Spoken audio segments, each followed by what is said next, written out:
Hello, this is wmpyr. Okay, so last time I was talking to you guys about will you freeze in a real life situation?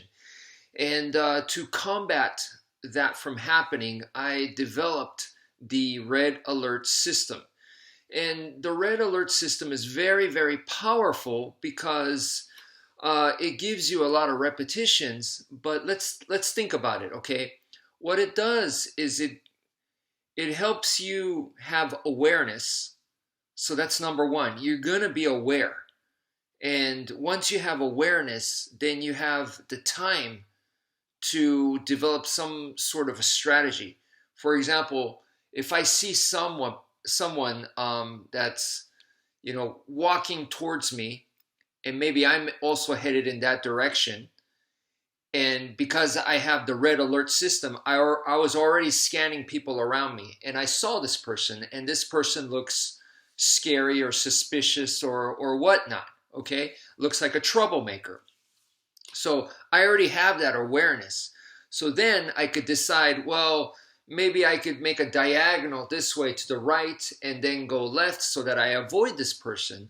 Or if they also decide to like kind of pursue me, whether it's deliberately or not, at least over here, I'll have more of a wide space. So something as simple as that, I'll be able to immediately have that kind of strategy. Or maybe I'll just walk into this store, um, or maybe I'll pretend like I forgot something and I'll turn around, or some kind of strategy like that to avoid the situation.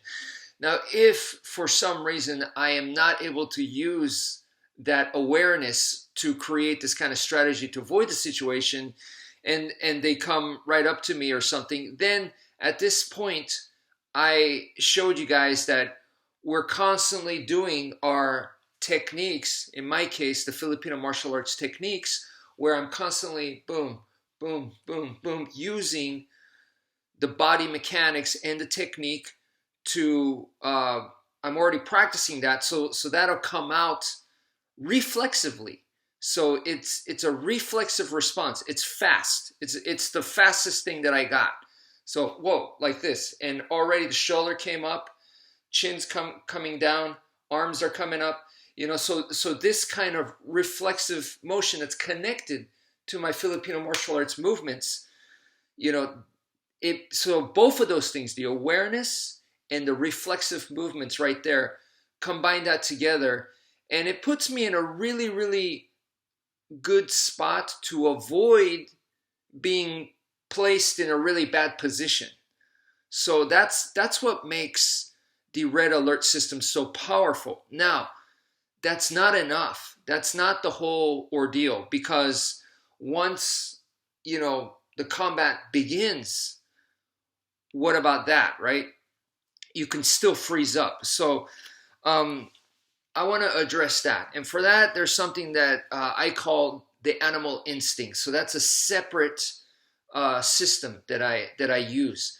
The animal instinct, and please note, and I've talked about this from a long time ago. I developed both of these systems many years ago, but and this isn't the first time I put it up on YouTube. But the animal instinct is, and note that it's not called killer instinct. I feel that subtle difference is very important, because animal instinct is, I'm thinking like animals surviving. Okay, so it's about survival.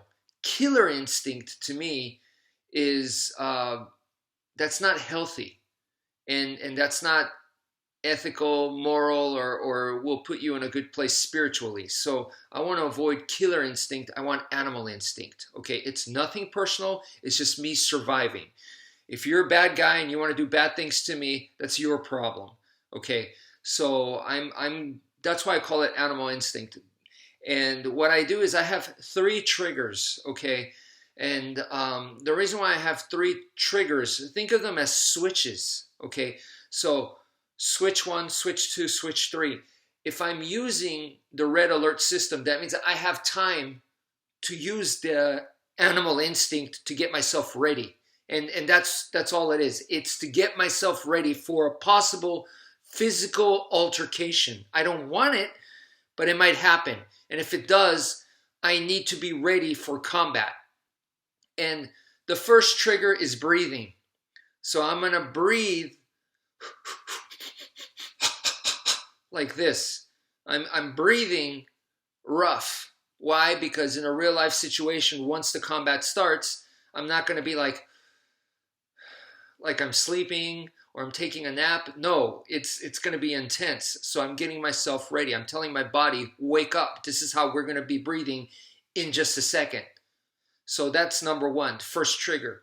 Second trigger, I tense up my muscles. Okay, so you could see a person walking, and if they're angry and they're walking, you could see it physically. You could see the difference versus someone that's relaxed, or they just woke up or something. You can see the difference in how they walk, right? So you see the angry person, you go, I don't want to mess with that guy. So those are subtle clues to let the bad guy know not to mess with me. And they might go, you know what? I think I'll pick somebody else. So by tensing up the muscles and everything, also, if I have to take a hit, I'm ready. So I'm making everything hard, okay? So that's trigger number 2. Trigger number 3 is a mental image, and that's where I imagine like a lion taking out a gazelle or a great white shark chomping on some food. And once again, it's nothing personal. It's about survival. So I imagined the lion just chasing down the gazelle and taking it out. And I visualize that over and over and over while I'm doing the breathing, while I'm getting my muscles tense and everything. And I remember being in a situation where I thought I was going to be in a really nasty combat situation. And, I just kept going over that in my head over and over and over, because in a real fight, you don't know when it's going to happen. So you have some time. And rather than trying to wait and anticipate and be scared, I just kept doing that in my brain over and over and over, like I was brainwashing myself. And I was just like ready to, the moment it starts, I'm ready to bite back. I'm ready to fight. So that was the idea. I was like, if I take a hit and unless it knocks me out, I'm coming back at you. I'm going to be clawing and kicking and biting and scratching. It's going to be there. I'm going to be coming after you. That was my mentality, because I needed to protect people. I couldn't just leave. So, that is the last trigger. Why 3 triggers? The triggers are there. There's 3 of them. Why? Because I'm a normal person. I'm not someone that has lived like in this a bad environment and brought up in like in the ghettos or been in and out of prison. That's not me. I'm a sheep, okay, to put it simply. There's sheep and there's wolves. And you could also say that there's sheepdog. I'm not a sheepdog. I'm just sheep, okay? So, I understand that, I am not a wolf, right? So for me, I need these 3 steps to get ready for combat. A wolf is constantly ready. That's a person that lives in that world. So they're walking around normal, just looking, who can they rip off? Who can they hurt? Who can they take advantage of? They're constantly thinking that way, okay? They live in that world. That's not me, all right? So violence to me is not something that's normal. And I don't want it to be, because that's not psychologically healthy. So if you shove me and then I could immediately punch you out and everything, I got anger problems. That's not me. The average person, whoa, why is this happening? Whoa, what's wrong with you? I don't want to be in this. This is the average reaction. And if you're doing that, you're going to get knocked out. You're going to become a victim. But that also means psychologically, you're in a normal place. But in a combat place, that's not a good mentality to have. But if you always have that combat mentality, like a wolf mentality, that's not healthy for you either. So I need to wake myself up. So I have triggers. 3 triggers is good. If I only had 1 trigger, to me that's too fast, and that means that normally I'm not in a good place. So, you know, like I said, for me it takes 3. And if you have too many triggers, then that means it takes you way too long to get ready for combat. So I think those 3 I can do in a necessary amount of time, and that's what I do to get ready. Now, why are all 3 so harsh, right? Because you guys have heard it if you've done martial arts and stuff, or even combat sports. They tell you need to relax. You can't go in there and be all like rah, like that, because you're going to wear yourself out. And that's absolutely true. And if you also look at like probably someone like Michael Jordan, or someone that's a supreme athlete, champion of champions, if you look at someone like that, they're in the zone. And you're not going to get in the zone if you're like all like rah, like that, you know. So you need to be able to flow and just, you know, align with the planets kind of thing. So to do that, you have to be relaxed, right? You have to be receptive. You need to become like a vessel and just let the universe take over kind of thing. Well, before you do that, you need to first align with the environment. And the environment, in this case, we're talking self-defense, is a very hostile and violent world. So that's why, in order for me to understand that that's what I'm going to be in, I don't know when, but it looks like it's going to happen, so I expect it's going to happen, then I have to tell myself that that is going to be a harsh world. That's why the breathing is not, it's not Zen. It's, all right, I'm going to do this. Okay, it's going to suck, but you know what? I got to do it. I don't have a choice. I got to protect these people or whatever. I'm hyping myself up. I'm pumping myself up. I'm getting ready, psychologically ready, physically ready. I'm tensing up. Yeah, I know being tense is not the most ideal for performance, but once again, I need to acclimatize. I need to be one with the environment, because you guys have seen it. There are plenty of kickboxing, boxing, and MMA matches where you could see the fighters too relaxed, and they go in there like they were just taking a nap in the locker room, and then they come out and they're super relaxed. And then they get knocked out, or they take a really bad hit and it messes them up for the rest of the fight. You don't want that, okay? You want to be acclimatized. Like you want to be one with that environment, because if you're not, you're in a fantasy world. You're too relaxed. Dude, you're about to get into a fight. What the hell? Wake up, you know? So you want to be realistic in that sense. So that's why my breathing, my tensing, and my visualization are all intense, because I'm about to be intense.